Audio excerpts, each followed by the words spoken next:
freaking go! Football cards collecting and investing. We have ourselves a big game matchup. Eagles versus the Chiefs. Andy, I'm still so sad. My patron saint, Joey B, lost. We both like the Bengals, but we also both like the Eagles. But today, we're going to let you know everything that we've learned from this postseason when it comes to football cards. And a little bit later, you're going to get our early Super Bowl prediction. But Andy, our poll question for those that are watching live right now, have you sold $100 or more of football cards this postseason? I'm throwing the question to you, my brother. Yeah, man, absolutely. I just sent out a Black Prism Silver Jalen Hurts today in the mail that I sold for $135. So that right there already exceeded the $100 threshold. And that's just really scratching the surface. I think I probably had close to about a dozen flips since the postseason kicked off. So I'm sitting good right now, man. I am too. I had one of my better eBay days in quite some time. I decided to part ways with a lot of my Jamar Chase and a lot of my Joe Burrow collections. And our general topic today, number one, did you sell $100 or more of football cards this postseason? And number two, Andy, we were talking about this before we actually started going live. You have been discussing this, just in general on your channel for years now. But it looks as if we both have warmed up to 99-cent auctions, no reserve, for players that are currently playing in the postseason. Oh, man. Yeah. I mean, we've talked about this before, Carter, and I think it's really important to talk about how much the hyper relevancy matters. So if you're a big play moment or during halftime of the game, or right as the game ends, and you're picking the player from the winning team, especially a guy that's, somewhat of a focal point or a superstar, putting up some big plays, you're going to capitalize on that hype, right? It's not to say you won't in a buy it now format, but you're creating a bidding war with that card, especially if it's a more rare card that's got some desirability around it. I mean, you're absolutely creating a bidding war that could be very advantageous to selling. So I think it's a good idea. So, Andy, I sold a lot of my Jamar Chase stuff, and I sold a lot of my base Joe Burrow PSA 10 stuff, and I couldn't have been happier. I thought, you know me, Andy, I am not, a moneymaker in this industry. I like to collect. I like to build my collection. But I got a wedding coming up, Andy. And bills have got to get paid. I did not know florals are what they are, right? They're like 20 Joe Burrow base PSA 10s. So I said, hey, let's see if I can move some of this stuff. I 99-cent auctioned it, and I ended it at the night of the AFC Championship game. So there was a huge advantage for someone like me because they let us know before Joe Burrow ever even played his game versus the Bills, we knew what times the AFC and the NFC Championship games were going to end. So with that information, Andy, I knew what time the Bengals and Chiefs game were going to end. And this is just, something that we're going to talk about, going into the Super Bowl. And here's someone I want you to put up Kev's comment right here, Andy. He sold Jamar Chase buy it nows. Good stuff, Kev. And I love the Air Wilfork. That's brilliant. I love it. Look at Kev. He had some success with buy it now. I was very happy with my decision to 99-cent auction some of my stuff, but I also was able to move some of my stuff as BINs as well. So what this taught me, Andy, is if you have a collection of players that are currently playing in the playoffs, move it. I mean, move it. Keep some of the stuff, keep the stuff that you want, but really ask yourself, how important are these cards to my collection? If you can't answer 1,000%, this means a lot to me, move it, and that money could be used to move into an even bigger card of your favorite player. Absolutely, man. You never know when this type of hype spike and hyper relevancy will come around again. I mean, it may be 3 or 4 years before they get back to a Super Bowl or a championship game in this case. And, injuries can happen, down seasons, and it always makes sense to strike when the iron's hot whether that's in a buy it now or in an auction. But you've absolutely proved 100%. And because I'm looking at your Leaf Metal draft here, 1 of 1, where you timed it perfectly, capitalized on that, got $217.50 with 54 bids. That's even more eye-opening to me than the actual ending price. But it's the fact that there was absolutely a bidding war for this card that ensued at when it ended. It was. And let me just say this. I love me some Ja'Marr Chase. I still have one of his Leaf 1 of 1s that I'm probably going to keep in my PC forever. But I said to myself, do I really need this one as well? And you look at this card right here, and we'll just ask the chat this question. This was a buy it now. This was his most recent buy it now. Would you rather have my 1 of 1 Leaf unlicensed, or would you rather have Prism of him in uniform in an SGC slab for 200? I would probably take the SGC card over that. And look, this was 2 bids. This obviously didn't start as a 99-cent auction. So I understand, Andy, it's a leap of faith to do the 99-cent auction, but 54 bits. I mean, now I was very shocked that many people were interested in this card. Yeah, I think this SGC obviously would have went for a lot more if the seller had ended it on Sunday Right. night instead of Monday night.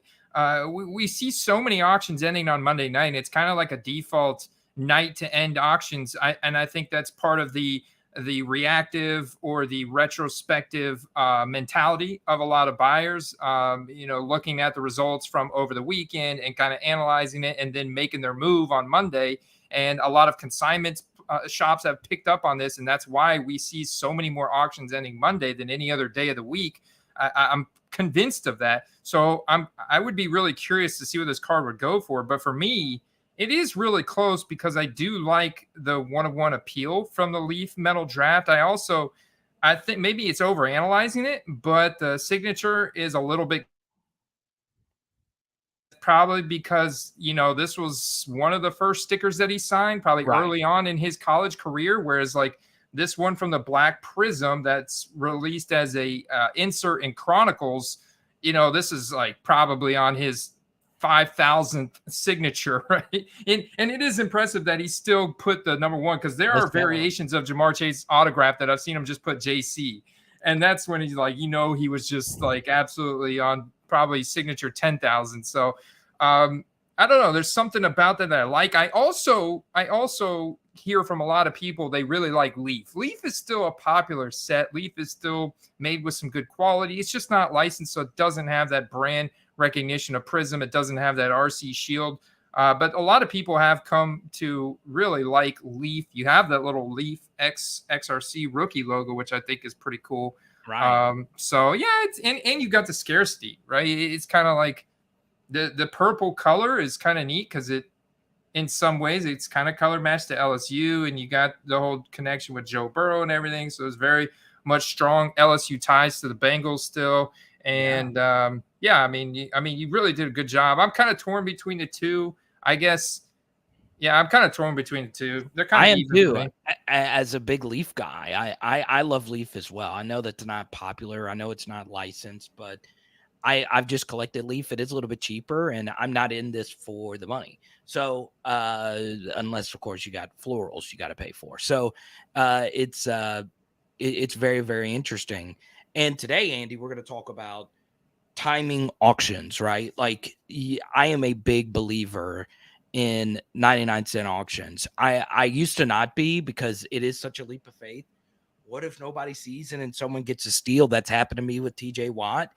But if someone is hyper relevant, they're going to bid on your cards. There's enough people with Joe Burrow, just his name, as a safe search that beeps in, that's going to get you what the other Joe Burrows are worth. Now, obviously, there's no 1,000% guarantee, but my mindset has changed towards auctions. Now, once again, Kev said he had a lot of success with buy it now. I made a buy it now sale myself.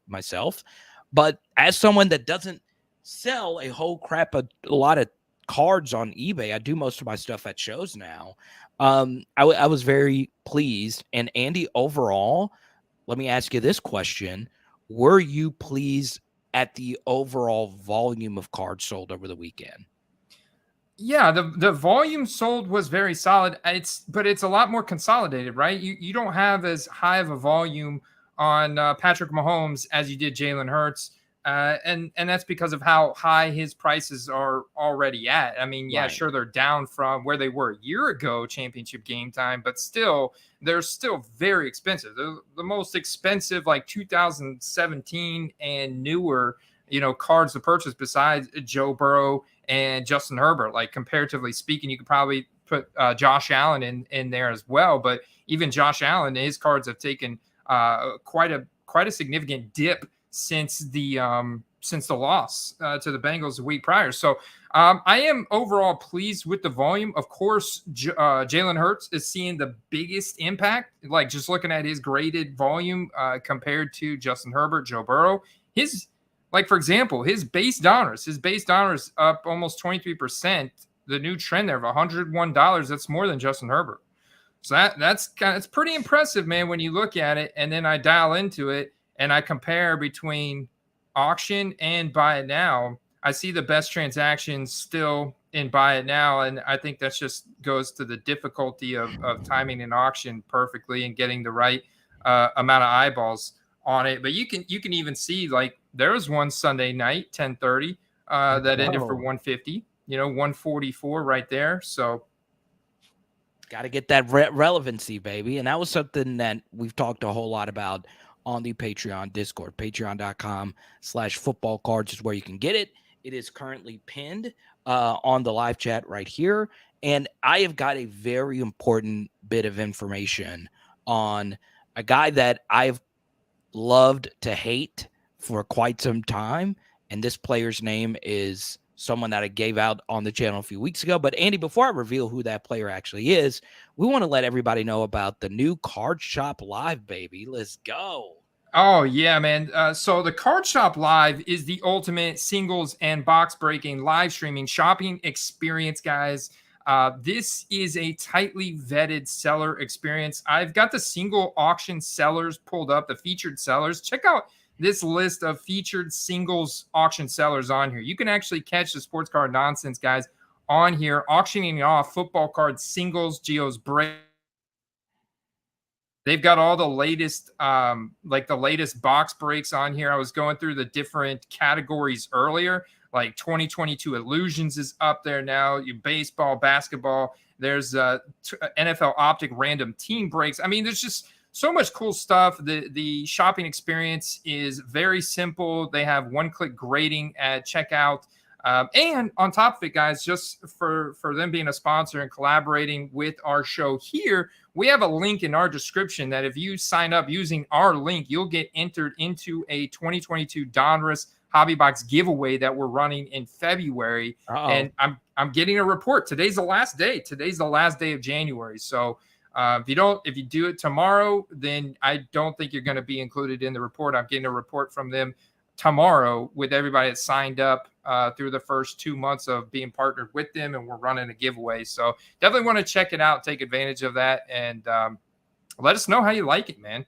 Yeah, so before we continue here, the buyer still hasn't paid for the Ja'Marr Chase autograph. I might be putting the cart before the horse. That person might be saying, oh my goodness, Ja'Marr's not going to the big game. I'm just going to flake out on the football card quest. If that person does, I'm flaming. I'm not going to do that. I know things pop up, but still, I'm going to say this. This was going to be my hobby tip of the week. If you commit to buying a card, pay for it. It seems like that would be simple, Andy. It seems like that. But I have a feeling, and I'm just going to put these vibes out there that this person is going to pay for this card by the end of this episode. Okay?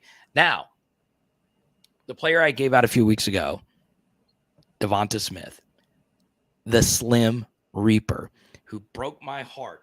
Louisiana high school football legend from Amite, Louisiana. Doesn't go to LSU. He goes to Alabama. You know what he does, Andy, at Alabama? He tears Derek Stingley Jr. apart 2 consecutive years. Did you know that, Andy? That Devonta Smith had his 2 best career games, both came against Derek Stingley. Did you know that in college? Ooh, no, I did not know that. That's really impressive. Devonta hurts me. It hurts me to say how good this guy is. And a few weeks ago, that was my play of the week. And what's very interesting is Matt Murray brings up that I can't believe how expensive Devonta Smith rookie cards are currently. He can be the 5th player to win the Heisman National Championship and Super Bowl. Now, is he Justin Jefferson? No. Is he Jamar Chase? No.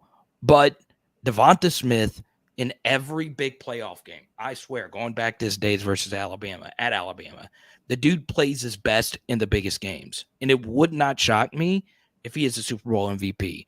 And I'm actually going to sprinkle a little bit on that because this guy makes not only just catches, he makes spectacular catches like the one he had versus the 49ers.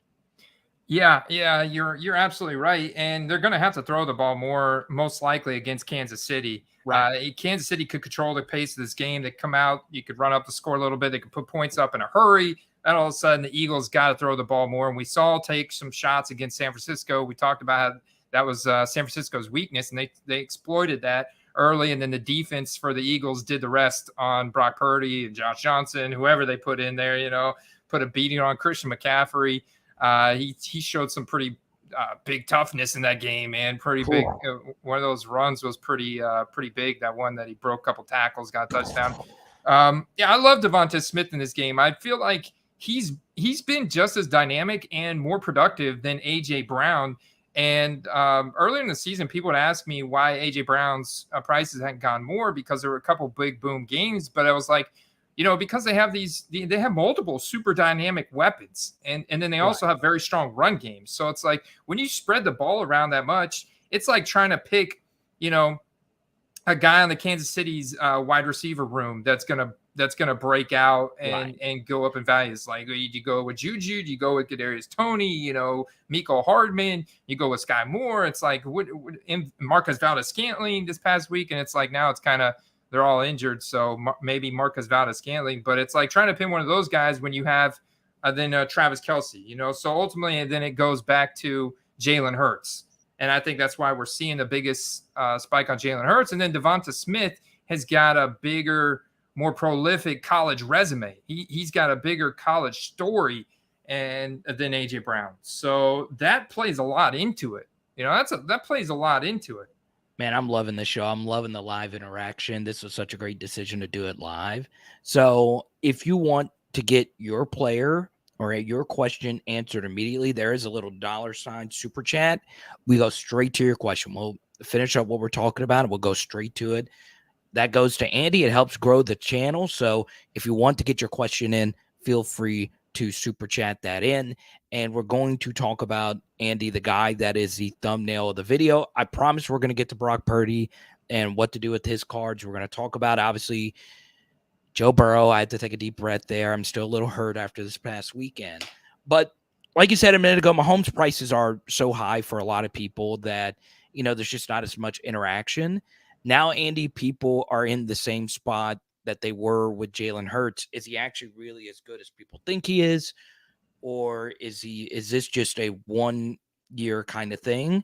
Andy, you talked about his prices for the PSA 10, getting up there with Herbert and all of that. I'm going to, well, before we go to this, let's go to Derek's super chat right here. Look at this. Look at that. What do you think Trey Lance is doing for the Super Bowl? I'm going to go to you, Andy. Well, I saw him standing on the sideline. Like he was cutting it up with Jimmy G over there. They're kind of like maybe joking about if they were going to have to actually put pads on or something and get in the game, maybe. I don't know. Or if Christian McCaffrey was going to play quarterback. I think Trey Lance is going to be kicking it, man. He's going to be watching the game, probably playing some Call of Duty on another screen. Maybe he's got Kyler over at the house. Maybe they got some other party favors at the house. I don't know, man. That's my guess. Trey Lance had a really good weekend this past weekend, right? Especially if you hold Trey Lance cards. What do we know for sure? Brock Purdy is not going to be ready for the start of next season. And Jimmy G having success, Brock Purdy having success. What do you think Trey Lance is going to do in that offense? there is a floor for him, right? A lot of people are going to think he is going to be at least Jalen Hurts level good, right? The 49ers and the Eagles are very similarly built, they're similar in their roster builds. They have just a great supporting cast, a great coaching staff. I'm telling you, I'm glad Derek asked about Trey Lance here. If you have Trey Lance cards and you didn't panic sell during the Purdy mania, you should be pretty happy with where you are right now, because if Tom Brady is not the guy in San Francisco next year, Trey Lance is going to be your starter for the 49ers. Yeah, they're at a bottom, man. I'm just looking at like the base cards are just pennies on the dollar. The optic hollows now $20. I mean, that's a bottom to where they were when the season started, close to 100. I mean, there were spikes. Well, the product was newer as well, so you have that dynamic in there. But there were spikes around 150 for the Prism Silver, for the optic hollow. And then you could go and look at the other tier of card I like to look at. Let me go back to this window. Is his rookie ticket autos. And I would be willing to say that they've probably fallen down under $200. And if they have, that's an absolute steal, because you can compare that to other guys from the draft class. You compare that to, I mean, there's a mega purchase, but here's a perfect example. Best offer accepted. People willing to take that deal. He's probably had this card listed for a little while. He's got a high shipping. But if you can get the card for under $200, a card of this caliber for someone with that draft capital, the market, everything, that's a buy, man. That is definitely a buy when those were $1,000 cards, maybe a little bit more before the season. I think the best thing, if you are someone holding Trey Lance cards, is that he got hurt early, right? Because the one thing that drives card prices is not what you do. It is the hype surrounding what you could potentially be. And I think Trey Lance still has this aura around him. 3rd overall pick, dual threat capability, elite arm, elite speed.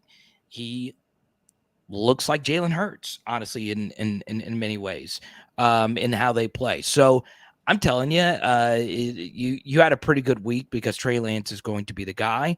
But you see our guy Ziggy No, sports card content legend. Would you say the 49ers are a QB away from a ring?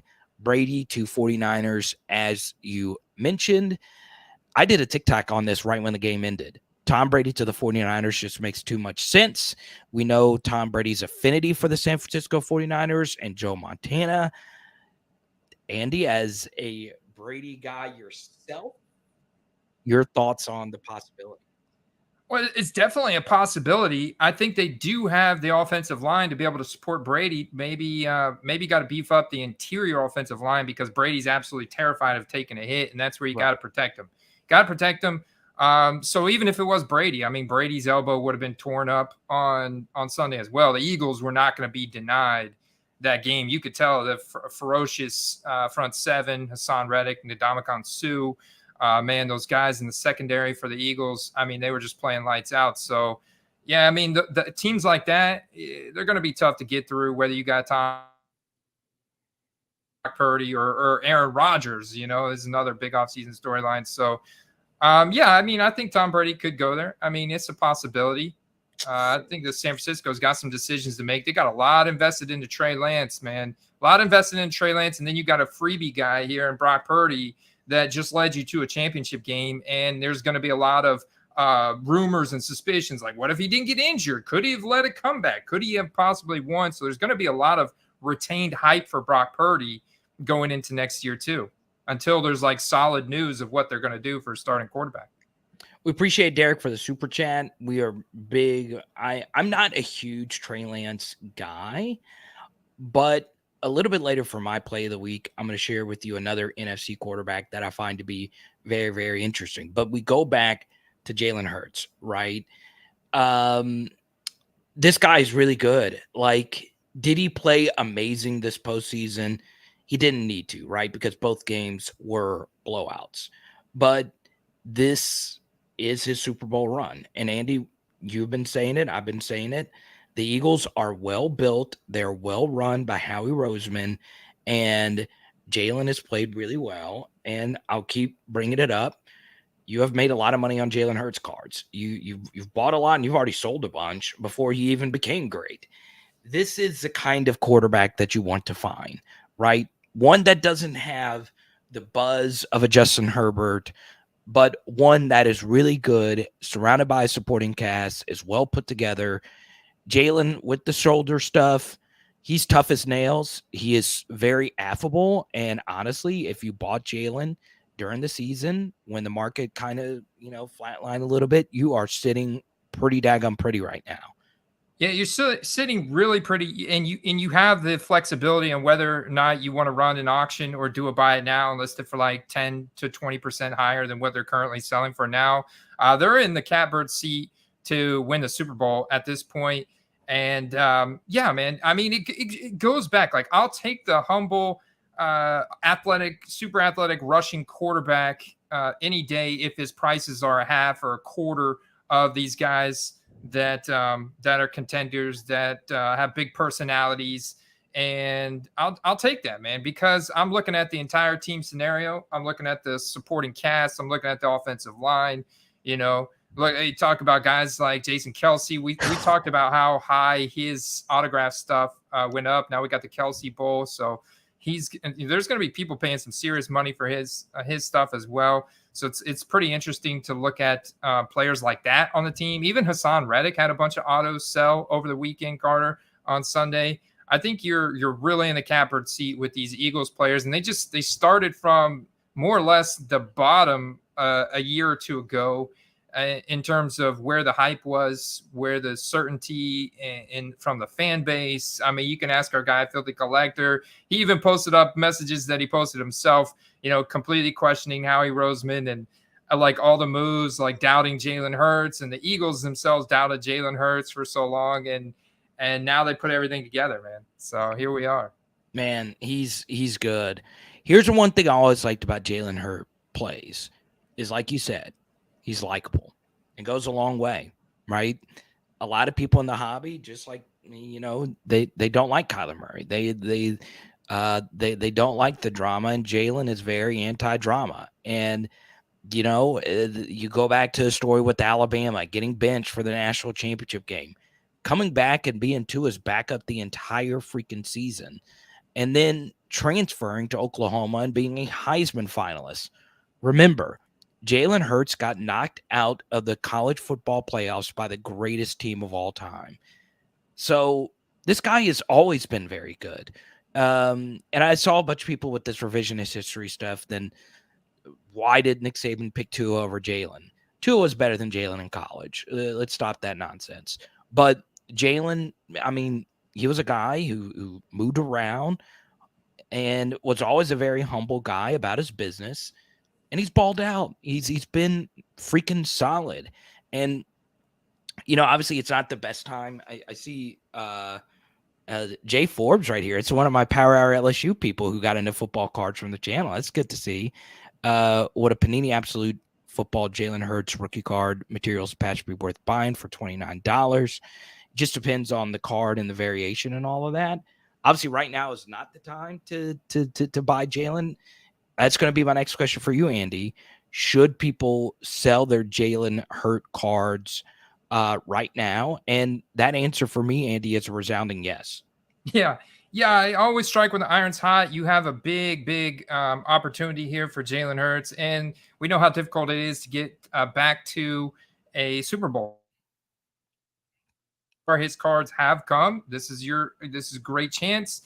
Chances are, and you've been in, around the channel and stuff. We've talked about this guy many times before the season, during the season, and so yeah, this is your shot, man. And I'm even looking at, I would even consider an auction. I may take down and run as an experiment my Jalen Hurts Prism PSA 10 that I currently have listed for like $240, and it hasn't sold yet. But I'm looking at an auction right here, Monday, 6:05, that sold for $260. So I think if my Jalen Hurts Prism PSA 10 doesn't sell here this week, I will run a 7-day auction and time it. I want to end it like halftime show, Super Bowl. I think that'll be like the ideal time, because chances are you still have a lot of question marks on who's going to win the game, right? It's going to be up in the air. It's going to be close, but the Eagles could be leading by halftime, so you kind of have that element in there. People also have an elongated halftime, so you have time to actually impulsively buy stuff on eBay or be involved in a bidding war for things. I think that's going to be the optimal time, Carter, but it could also be the first quarter. Like Jalen Hurts throws a strike to Devonta Smith, opening drive, 70 yards down the field. That right there could be the spike, because that's the impulse that says, oh my gosh, the Eagles are going to win this game. Right. And they go to get to Jalen Hurts. So you could, I think it's the beginning of the game, the middle, or towards the end. You really are kind of rolling the dice. I may go for the beginning, honestly. I think that may be the best bet. And then this gets into another question, should you have an auction in Sunday night of the Super Bowl, right? Because Super Bowls are busy, right? People are at parties. They may not be paying attention to cards. They might just be paying attention to the game, because the thing about it is, like, an AFC Championship game feels like, just a normal football game. The Super Bowl, as Joe Burrow is pointing out before, it's a completely different game. So my question to you, Andy, is, should you run a 99-cent auction that goes from Saturday night to the Saturday night before the Super Bowl? I had a lot of success with doing that. I didn't actually have any end on the Super Bowl last year, because I was scared of the busyness of the Super Bowl. I think I only did like one card then. I might be totally off base on that, but it is interesting. Would you do it on like a Sunday to a Sunday? Oh, you mean Saturday to a Saturday? Or Saturday to a Saturday. I like that. I like that as well, because the thing is, people are going to be placing bets on this game, right? And you got to think about it from like a betting standpoint, like parlay it directly with sports betting, or setting like prop bets, or setting your daily fantasy rosters, right? For this game, there is going to be daily fantasy football. Sports betting is probably the biggest game of the year for sports betting, right? So I would say a lot of those people are going to be setting their bets Saturday night and Sunday before the game. Because you have the most amount of information. We have full injury reports and practice reports from all of the players supporting cast that are questionable for the game. And so, obviously most bettors are going to wait, and they're going to wait until that before the game. And they don't want the lines to move so much. So they're not going to probably do it right before the game after everybody else has placed their bets. So I think, Saturday night is a good one. Friday night is probably a good one before the Super Bowl. Definitely want to do it at night. Don't want to do it during the day. I would say at night, or maybe Sunday afternoon is decent. But yeah, I'm actually tempted to experiment with some of these things. I also have a bunch of Jalen Hurts base donors rated rookie raw. So let's go, dude. I've got a ton of them, actually. Believe it or not, I got a big order back from Star Stock that I had sent home. I mean, there's like Star Stock Bs, dude. Star Stock Bs from a year or two ago, they look great. I mean, it's like a great looking raw card, and I've got a ton of them. So I may actually experiment with a bunch of different times. This is actually a great experiment to run for the show. That's what I'm going to do. And the great thing is, I could start them right now. Like, I could block out tomorrow afternoon and say, I'm going to set up all these auctions. That's the best way to do it, is start them early when you have time to, like, you don't have to be sitting down. Okay, it's Saturday night. I got to list this auction because I want it to end for a week from now. Start it early and have it start at the prescribed time so that it ends 7 days from when you want it to end. That's the best way to do it. Let's go. I love it. 99 cents. That's important. Don't try and get cute and start it at $20. 99 cents to draw in those people early. They flag it. They end up getting into the bidding war. It's just psychology of seeing something at 99 cents, thinking that it could potentially go under the radar. I mean, that's how we all snipe the really good deals. You flag the ones that you see are 99 cents, and then you watch them till we get closer to the end. If they're still low and favorable, hey man, you go in for the snipe.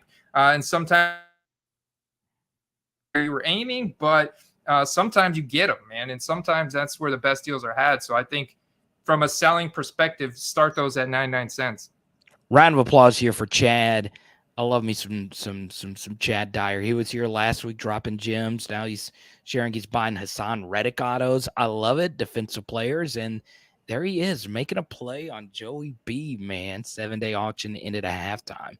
Yeah, it's going to be interesting. I don't have many Eagle cards. I don't have many Chief cards. I just don't have some Clyde Edwards-Helaire stuff, but obviously he's not really playing right now. So I'm just going to hold on to that for Power Hour LSU giveaways. Now, I want to talk about process versus results, right, Andy? You hear that all the time in sports, right? Sometimes your results don't match your process. And we can go through all my text messages. I remember calling you last year when Jalen Hurts PSA 10 Prism cards were going for $50, $51, $57. Sometimes they'll get up to 60, 70, and now they're going for every one of them going for 190 and up. And that's it. You know, sometimes you just got to talk yourself into the process. I'm not a huge Jalen Hurts guy. As you know, Andy, I'm not a huge base guy, Prism base. I'll move that all day. A lot of these Prism PSA 10 Burrows that I have. But sometimes these iconic flagship cards, yes, the print run is to a gazillion on some of these. But if you can get a PSA 10 Prism for 40, $50 of like a big time player, my process told me to buy it. And guess what I said to myself, Andy? You're a wimp. Don't spend money, even though it's telling you to do it. Sometimes, Andy, even if the results don't yield a 2x or a 3x, sometimes you got to take those chances if something really sticks out to you. And that's something that you do a really good job of. Yeah, I do like to follow the process of honing in on the right athletic profiles combined with the right roles and team scenarios. Understanding that these active, relevant players that are young that have these starting jobs locked down. I mean, there's going to be hype spikes for them when you kind of study the team, the acquisitions, kind of where they're at in their franchise trajectory. I think that's a big deal because you can really hone in on some hype spikes. Like there's going to be some big moves this offseason, some storylines we're following, and it's going to happen again. It's a cyclical process, like you talked about. And yeah, I mean, I missed on Trey Lance. I missed on Lamar Jackson, even though I was much closer. Like I had some offers to break even, but I'm holding my Trey Lance. I missed on Russell Wilson. I'm still going to hold Russell Wilson. You know, I think that I'm not going to make profit off it. No, I bought a base Prism of his for $100. I don't think I'm going to make a profit on that ever again, but I do think I'll be able to break even. But I smashed on Jalen Hurts, like smashed on T. Higgins, you know, smashed on Tony Pollard earlier in the season. I smashed on Zay Jones. Like I did really well on my Zay Jones investments. Like, so that's another guy coming to the top of my mind. I always have done well with the wide receivers that were tied to Tom Brady earlier this season, whether it's Chris Godwin, Mike Evans, or even Russell Gage at the beginning of the season. Even though the season didn't work out, there's always people that pop in and will impulse buy those guys. But we'll see what the quarterback situation brings for them. But yeah, I think you follow the process and it works out. I mean, you diversify and you'll really hit hard on some guys, and the other guys that you miss, you end up holding. So it's not like a total loss, right? You hold them for a future news spike, whether it's like just, you know, pure, like my Jordan Love collection now. I am not going to risk him throwing a bunch of picks and looking, you know, having a string of losing games next year if he starts at all. It's going to be sell on the news. Like I'm just like double up, sell on the news and get out. It's not a long-term investment for most of the guys that I pick up. It's all, there's a nice little stack of Jordan Love. There you go. It's all flipping. And there, that's like a difference in jargon, you know. Even my Tom Brady cards, I'm looking to actively sell my Tom Brady cards, and maybe I'll make some deals at the National this summer and go ahead, because I do think rumors will continue for Tom Brady throughout the rest of the offseason until you know, something happens, and I think I'll sell at this point because I do have a Tom Brady rookie card, and I've got some other interesting Tom Brady stuff, and so even that I think I'm going to go ahead and flip it. You know, all you need is one Jay Glazer link for Tom Brady to the 49ers, a credible reporter saying that there's interest.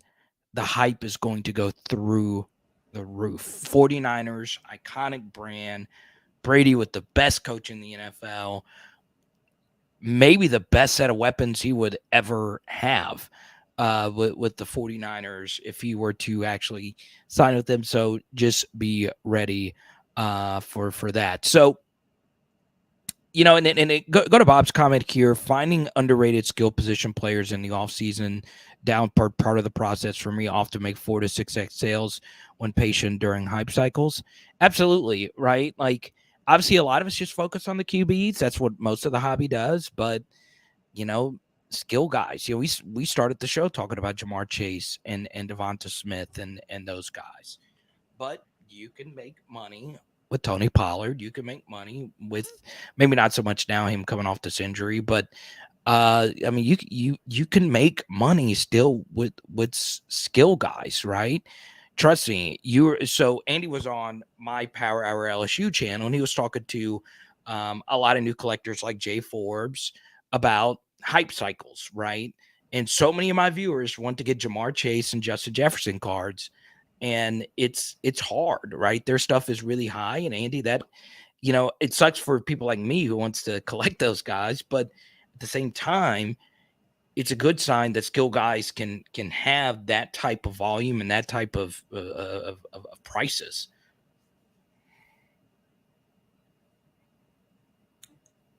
Yeah, those types of prices are where you make your best flips, because ultimately you want to reverse engineer, right? You want to compare them to other guys in the draft class that are doing well, that people are demanding, that are looking up, they're buying, and then reverse engineer it and then ask yourself, how does this guy's athletic profile stack up? How does this guy's college resume, how does his history stack up with this other guy? And then does he have the role in his team? Like, I get questions about the Patriots running backs, and Ramondre Stevenson had more or less a breakout season for the Patriots, but that was a very difficult path for him to do that. I mean, he had to, Damian Harris had to get injured, and he really had to like dominate in terms of yards generated after catch, broken tackles evaded, plus he's good receiver and rusher. But next year, it's highly unlikely that's going to be the case. They typically go to a running back by committee. This is the same reason that none of the Philadelphia running backs ever really break out in value, even though Miles Sanders had a good season, some games. Like, Kenny Gainwell can vulture some scores. Beantown Boston Scott is gonna get in there and get him some. So, all these guys are, you really have to look at the role, and like that goes back to the coaching staff. So, a big part of our offseason objectives is to follow the hirings and the firings of the coaching staff, because, when you understand an offensive coordinator's history and how the play calling and personnel decisions are made on a team, you can start to develop roles for a player. And then you combine that with their athletic profile and what they've done in the past, and you can really start to paint a picture on whether or not there's going to be future hype spikes for that player. And so that's pretty much a process. And when it comes to quarterbacks, it's a little bit easier, because you can really just, ask yourself, is there going to be a news story pop about this guy, like we did with Mitchell Trubisky before last season, and sold on that. I sold my cards on that, man. I didn't take any chances, or Daniel Jones is another one that, I did good on this year, that he really took it to another level this year. Before it was news around Daniel Jones, but this time with a contract year and the new coach, I mean, that was the bet there, combined with his athletic profile. And man, he really hit pay dirt. Danny mother freaking dimes. You gotta love it. Hey, look, Jalen Hurts last year at this time got blown out by a superior team early in the playoffs. Daniel Jones, same thing, in a very good situation with obviously Brian Dable. It's just the Giants' offensive supporting cast is hot dog water. They are not good, but we'll see what happens. I want to shout out my guy Jonathan Taylor Card. Sean is in here. He's really inspired me lately. I've been talking to him a lot about just football cards and life. I love me some Jonathan Taylor Cards in the Discord. That's why you go to patreon.com/football cards. where you develop these one-on-one, friendships and communications. Obviously, Derek Richard, you've seen him in the chat. He's become one of my best friends, period. It's amazing what you meet in a Discord, patreon.com/football cards. Now, before we get into hobby tip of the week and play of the week, Andy, let's talk a little bit about Brock Purdy here really quickly. The injury happens. I know a lot of people are trying to get as much of him printed in these newer sets. This mosaic market, I don't think we've ever seen anything quite like this for any player. No, not this way. I mean, even the base mosaic going back to 2020, I'd say is probably the most comparable because you had the perfect storm of the modern sports card boom. Like it was really booming at that time, and it was a new release set. So people were like, "Oh, inaugural set, sports card boom!" And they were releasing early. They released at the same time as Donruss, right at the beginning of the 2020 season. So you had cards coming out for Herbert, Burrow at the time, Justin Jefferson, all those guys, they were absolutely hot. They were selling for really good money, 20, 30. I think when Herbert broke out, they got up to like Brock Purdy prices before championship game. And but since then, nothing like what we're seeing, what we saw before the championship game for Brock Purdy, where they got up to like $80, $85. And that's with a photo of Brock Purdy missing half his leg. On the card, like a terrible Photoshop job on that card. And the base ones got up to $80. The short print ones were selling for $150, $300, sometimes more, like almost $1,000 for the autograph ones. Since then, those have taken a massive dip. Those base ones are now all the way down to like $20, $25. But the thing is, they're still selling for $20, $25. So I cannot stress enough, I would sell those for $20, $25 at a loss right now, and go ahead and move them because they're going to keep going down in value, especially as more and more sets are released for Brock Purdy. You also got to think about it this way. A lot of people are mad at Brock Purdy, right? Not necessarily mad at him, but how it played out, right? He never had an opportunity to prove himself in the NFC Championship game because he got hurt, right? And look, there's only going to be more of his cards that are going to be hitting the market. I still think you should sell now. This is one of those situations where I know his cards are just flooding everything. I think those mosaics are going to get down to $2, $3. So I'm dead serious. I wish I was being I wish I was being hyperbolic, but I'm not. Like I just think his stuff is just going to tank. I think people are going to see through it. They're going to think a little bit harder about why they beat the Cowboys the way that they beat them, and it was because of Dre Greenlaw and that defense, Fred Warner. I'm selling Brock Purdy right now, and I know everybody's selling, and I know there could be another hype spike if there's news, that he comes back out, but there's going to be more Purdy stuff that enters the market. Let's go to PK's question before getting a hobby tip of the week here. Do you think Hurts is that good, or is it the coaching and loaded roster that makes him look good, similar to the Purdy situation? It's a little bit of both. I've seen Jalen make some really accurate, high-level throws. I've also seen the offense with the RPO zone read stuff give walk-in touchdowns to Kenny Gainwell.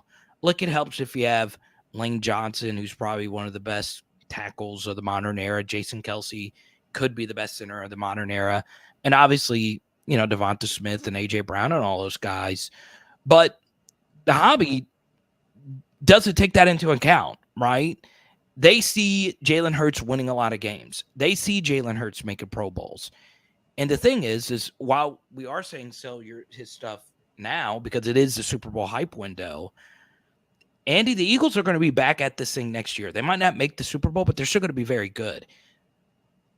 It's both, right? Joe Burrow's got the best 1-2 wide receiver combo in the league. Maybe outside of Miami, but that's a different story for a different day.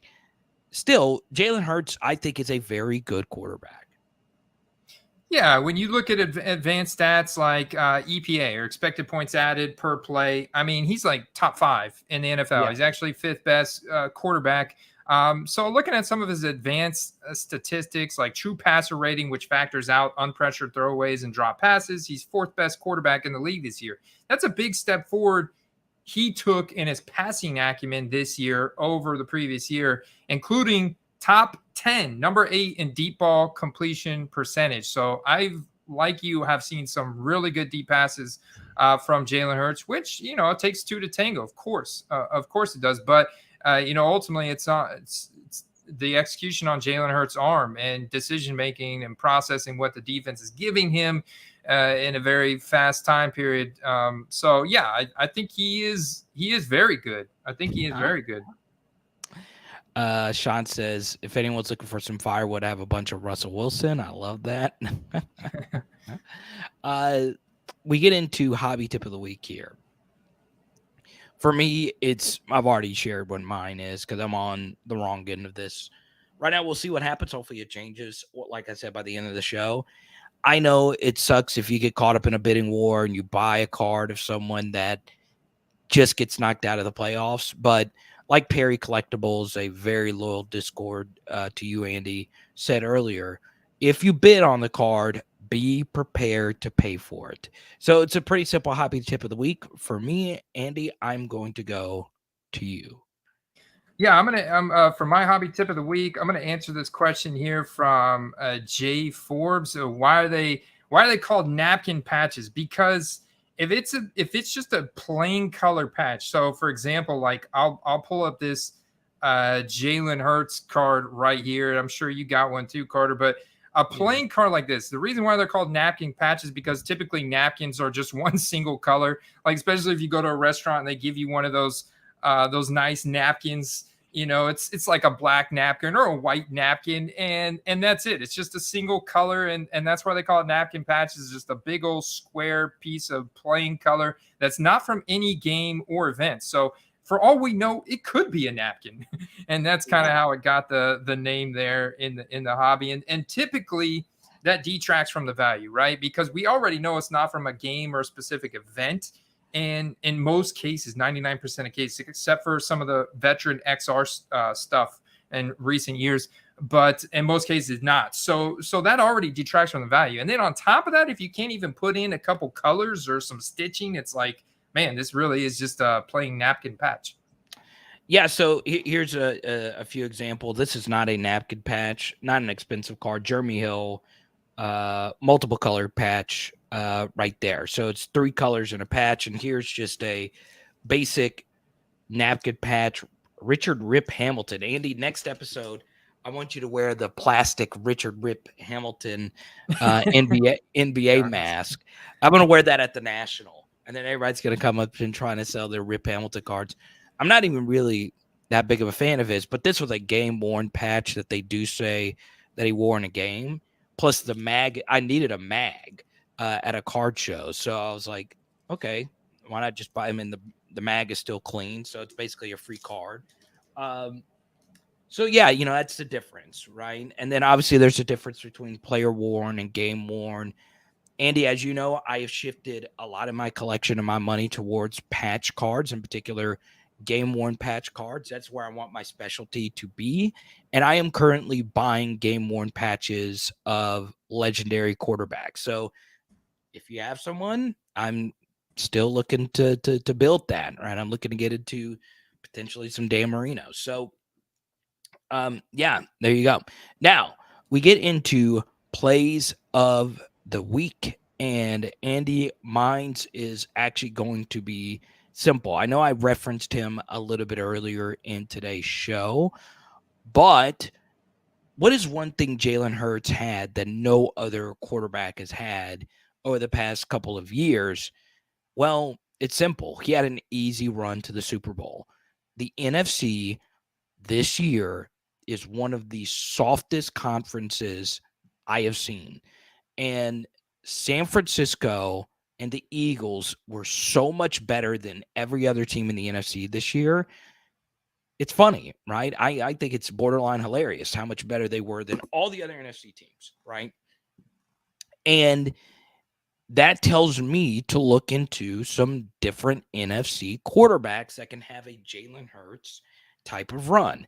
Now, I know I'm going to get a bunch of pushback on this because I said that this guy isn't the most likable guy earlier in the show, but Kyler Murray.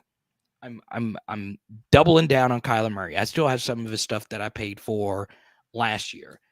It's the NFC, man. It is so much easier to get through the NFC and have a great year in the NFC than it is in the AFC, right? Good luck if you're an AFC quarterback new into the NFL, going through Trevor Lawrence, Josh Allen, Joe Burrow, Patrick Mahomes, Justin Herbert, and whoever else that I may be missing. Oh, yeah, the freaking MVP from a few years ago, Lamar Jackson. I'm looking at a few different NFC quarterbacks, but Kyler Murray is definitely one of them. There was a guy walking around a show a few weeks ago that I went to that was just begging people to take his Kyler Murray cards. I couldn't buy him because I already spent too much, but I am doubling down. I know the chat's going to kill me for it, but Kyler Murray, I still think he's got some juice. Yeah, I'm going to give you an alternative to your play with Kyler Murray because I think my just personal opinion is that Arizona is entering more a rebuild mode, and Okay. I think Kyler Murray is going to struggle for a couple of years. So I'm actually going to look at the New York Giants. I think they're much closer to being contenders as close as next year, and the reason why I'm going with the Giants is because they have some draft capital in this upcoming draft. They're probably going to place a franchise tag on either Daniel Jones or Saquon Barkley, and maybe maybe offer a new contract to Daniel Jones or vice versa. And his values have already tanked, as you can see. Like, not tanked, but yeah, they were not very high to begin with, and they've already cooled off, 20 to 30%, as you could see. So I'm actually going to target Daniel Jones on the New York Giants in an expectation that they're going to pick up some serious wide receiver talent. That's the one thing that they're missing there in New York that could really add to the values of Daniel Jones. I think obviously we've seen a tremendous amount out of the coaching changes and the general management changes they made this year. And I think they're going to place emphasis on wide receiver talent. And that, I think, could create quite a bit of hype based on how Daniel Jones finished this past season. Daniel Jones had a top 3 red zone completion percentage, top 3, number 3rd best quarterback in the league, red zone completion. True completion percentage, factoring out unpressured throwaways and drop passes, was 75.7%. Carter, that ranked first amongst quarterbacks, qualifying quarterbacks this past year. So Daniel Jones played really, really freaking well, and Brian Dable unlocked, like the Josh Allen within him or something, and so he took a big, 4th-year leap, and so I expect there to be hype. Whether he actually goes out and outperforms those expectations, I 100% by draft and then by August there to be some significant hype around the Giants and Daniel Jones. And I think you can invest now and you can compare him to Kyler Murray. And if you can find deals to Kyler Murray, then you go ahead and buy the Daniel Jones. So, all right, people are begging for our big game predictions, and by begging, they're not begging. Our picks, you should definitely do the opposite. So in the live chat right now, I know I've already I know a lot of you are already killing me for my Kyler Murray comment. Jeremy says, lofty statement, Kyler Murray isn't even top 10 QBs in the NFC. Oof. Top 10 QBs in the NFC? Oh, come on. All right, who's better than Kyler Murray in the NFC right now? Maybe Dak Prescott, obviously Jalen Hurts, maybe Kirk Cousins, Aaron Rodgers. We don't know what Brady's going to do. And then obviously maybe Geno Smith, maybe Matthew Stafford. Give Kyler some credit. I think a Kyler Murray bounce back season is going to happen. Give him a coach. Give him some new GMs. Let's go.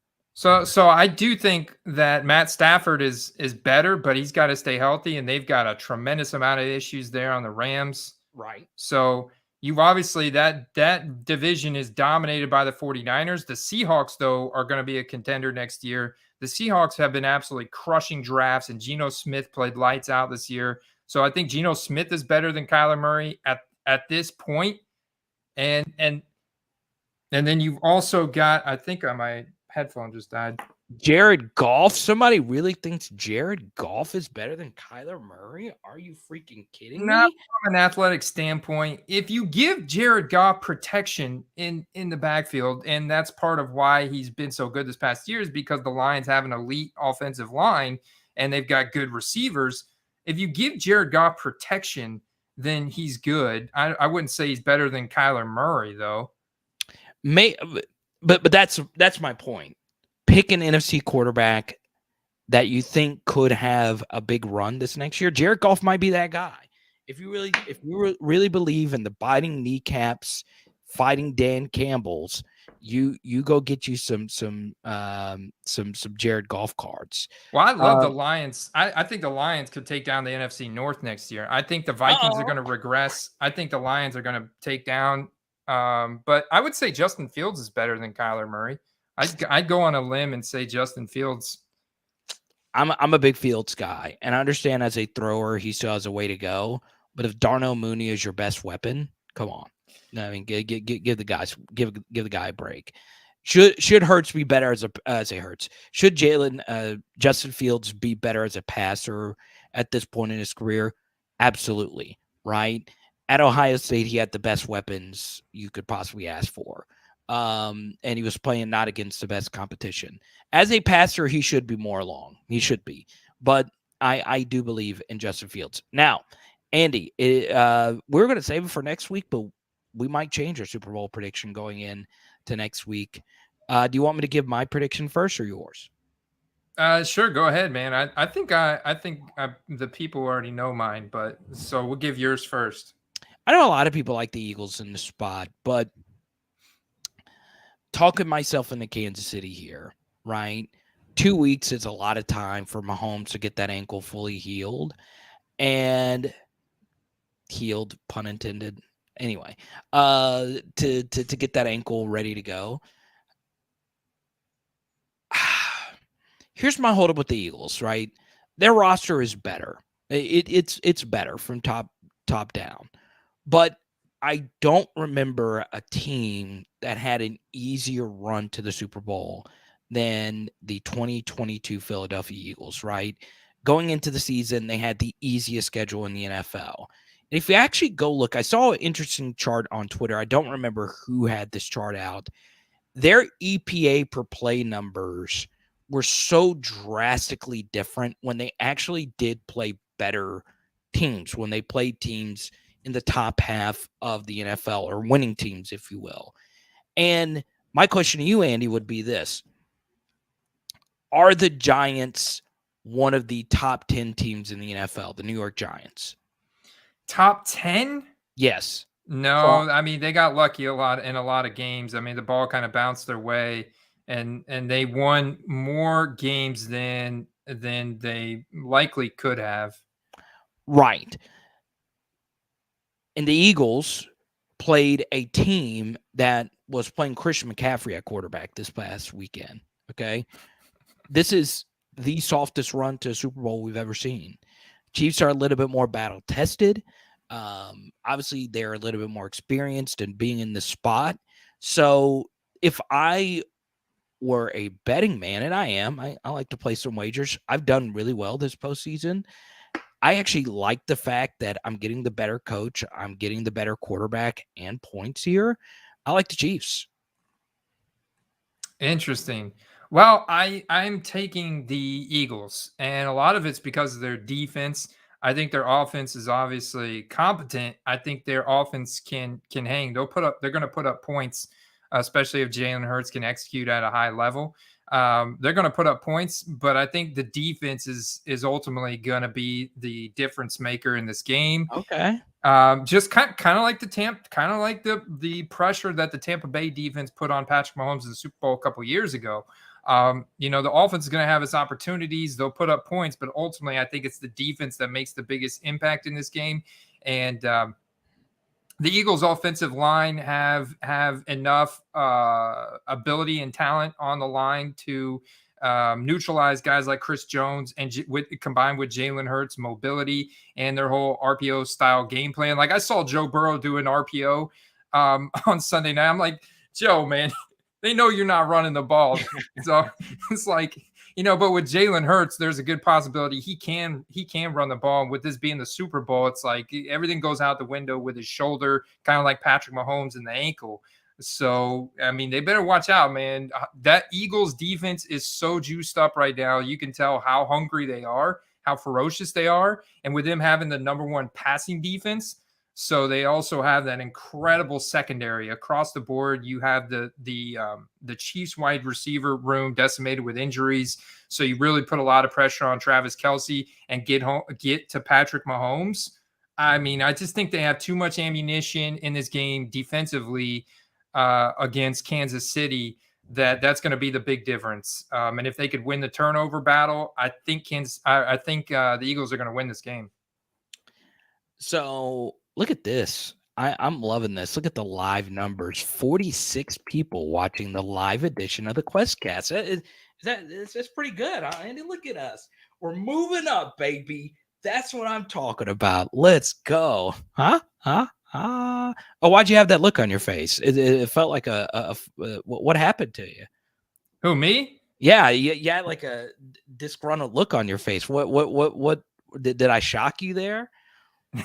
No, it's shocking. No, I am impressed. I appreciate all the Quest Nation, everybody out there. Hey, was that a college uniform card you got?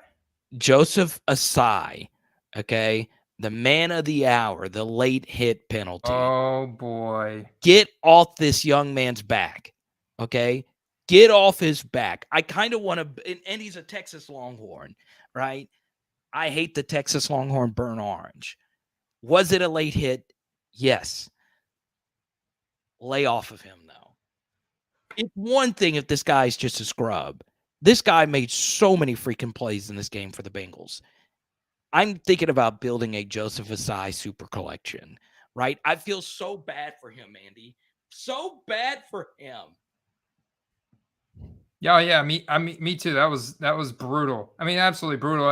And I just reminded people that it was 19 degrees and that sideline was extremely slick. So not only did he get called for the penalty, for just like, I mean, it was like a barely touching Mahomes, and Mahomes slipped and fell, and then he hyperextended his knee. It looked like Joseph Ossai tore something in his knee after that, as well. So it's like insult to injury, just absolutely brutal. The officiating in that game was downright awful for a championship game. I was not. I mean, it wasn't awful, but there was definitely some controversial plays where I'm like, seriously, come on, man. Come on. So there's going to be zero Joseph Ossai slander on the football card quest. If you want to get on Zach Taylor for handing the football off to Samaje Perine with the Super Bowl on the line last year, that's perfectly fine. But Joseph Ossai played a whale of a football game. He quite literally it was probably the Bengals' best defensive player. He was awesome for them. And then he's going to be forever known for that play. He is going to be forever known. But I hope he bounces back. I love seeing BJ Hill, his teammate, standing right next to him. Andy, if I did the same thing, I would hope you would be standing right next to me as well. Would you be by my side in my lowest moment? I would, man. I would. Yeah, man. Gotta stick by your boys. I'd be there, man. I'd be there. Be a Beach Collectibles who just joined us. Is he talking about Kyler Murray? Yeah, he just missed the Kyler Murray chat. Rewind the tape. He's not a buy for me right now. I got a couple Kylers. I think I bought them from Andrew Perry a year or two ago, and I'm good. That's all I need. So this is a beauty. Andy and I don't always agree on stuff. I know we're friendly and all that, but I love Kyler Murray. I think he is going to bounce back. I really do. And watch out if Sean Payton's the coach for them. Watch out. I'm just saying Sean Payton's done well with another undersized quarterback, and this one can run. The Bird Emanuel catch. Yeah, that was when they changed the rule. They changed the rule from that catch. I want to say that was against the Eagles. I know it was in the playoffs. I think it was against the Eagles in the playoffs. Vincent, who's spamming the chat, says Kyler is trash. A lot of people feel this way as well. So here's what we're going to do. We're going to answer as many questions as we can in the next few moments. So get them in while you can. Don't forget Card Shop Live. You got to use the link down below. So Andy gets a very lovely kickback on that. And the good thing is when we sign off here in a second, you can always talk to us, patreon.com/football cards. Okay. Um, one guy I do want to bring up here is Joe Burrow, right? It's going to be very interesting to see how the people react to, Joe Burrow's market after, losing this past game. So your thoughts on Burrow cards as we move forward? Joe, you got to hold this guy. I mean, you got to hold him, especially as more rare stuff, because there's going to be many, many more hype spikes. Like it's just a hold. It's a pure hold right now, Carter. He's a proven winner. He's going to be a contender for many years. He's going to be that guy that's always in the thick of it. And I'm excited about the future for him. I'm in no rush to take any deals because we've got all the sets out, all his product out. There's like no doubt around how many different cards he has or what the population is like. So I've got so much data and intel, and it all says hold. Joe's also likable, right? Every show I go to, I hear people telling me how much they just like him, right? I went to a card shop in Alabama, Mobile, Alabama. Burrow stuff was moving, right? Burrow was the first LSU quarterback to beat Bama in a decade. They still like Joe Burrow there. He has no ties to Alabama. He is just universally loved. People like the Joe Burr, the Joey Ice, and it does help out that he's a handsome, marketable guy. So there's a lot of people that love them. So Joe Burrow. I also love me some T. Higgins. We didn't spend much time. I know you're a big T. Higgins guy, Andy. What's going to be interesting, though, is he's switching his jersey number. Did you hear that? No, I didn't hear that yet. Yeah, he's switching. According to Jim Nance, he's switching to number 5 next year. I think, and that was his college number. It's very interesting. Hey, I'm cool. I'm cool with that. It does add an interesting dynamic because the whole jersey number thing with the serial number comes up because the cards that match the serial number matches the jersey number of the player have an additional value. Like a lot of times you'll see those cards go for 40-50% higher than the other ones. And if the jersey number changes, then it still matches the jersey on the card, but his actual jersey number changes. So then that'll add additional demand to his veteran cards when they come out with the new jersey number. So always something to keep in consideration is that veteran cards are viable, especially the more rare ones, especially the ones that have these interesting intricacies like T. Higgins will have next year. All right, so we're going to fly through a few of these really quickly, Andy. Let's go to Brian right here. Guys, do you monetize your base cards? Any way to move them? Any good ideas? I have thousands and just sitting in plastic boxes. Man, you have a few different options. I think you could look at doing a lot. I think another interesting thing you could do is sell them on a place like Facebook Marketplace or in person.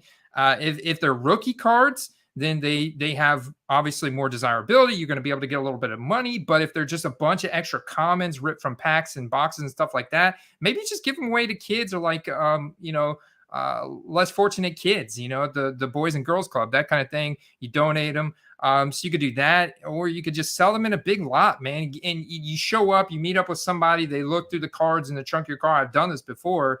And you just give them like 10, 15 minutes, it's like, hey, make an offer, man. I'll sell them all to you for $100. You put some cash back in your pocket. And you've gotten rid of all that product and those cards in one swoop. It's mostly a bunch of comments. So unless you open a card shop and start a 50-cent box or something like that, then honestly, it's the best way to move them.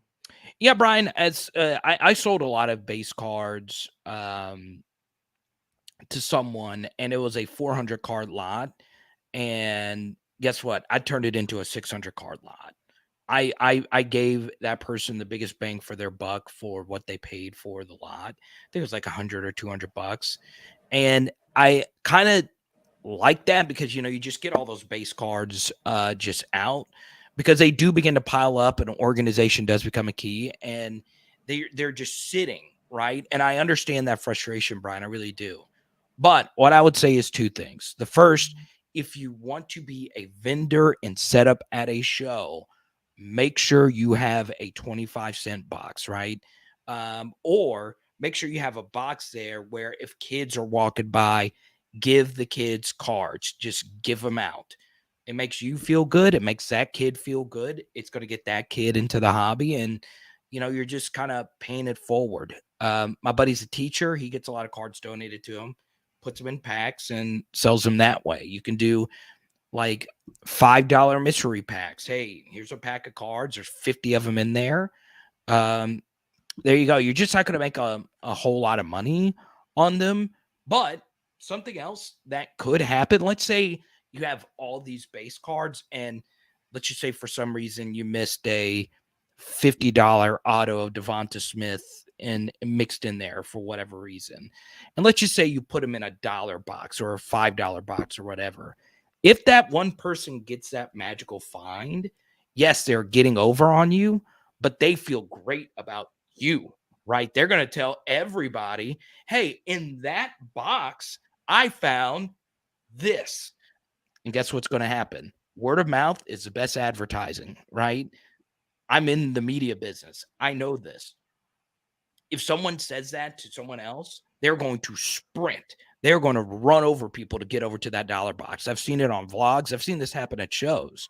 So if you have all those base cards, there's many different ways you can move them. Yeah, man, I love the creative ideas and giving somebody a little prize there that they could potentially win. So great stuff. Carter, next week, I do want to talk about what's going down this weekend, which is going to be very, very important and relevant in football cards. I saw a question about Jalen Tolbert earlier, and that's what made me thought about the Reese's Senior Bowl going down this weekend. And there's college players that are going to get a lot of hype in this event that are going to become very relevant in the draft, boost their draft stock.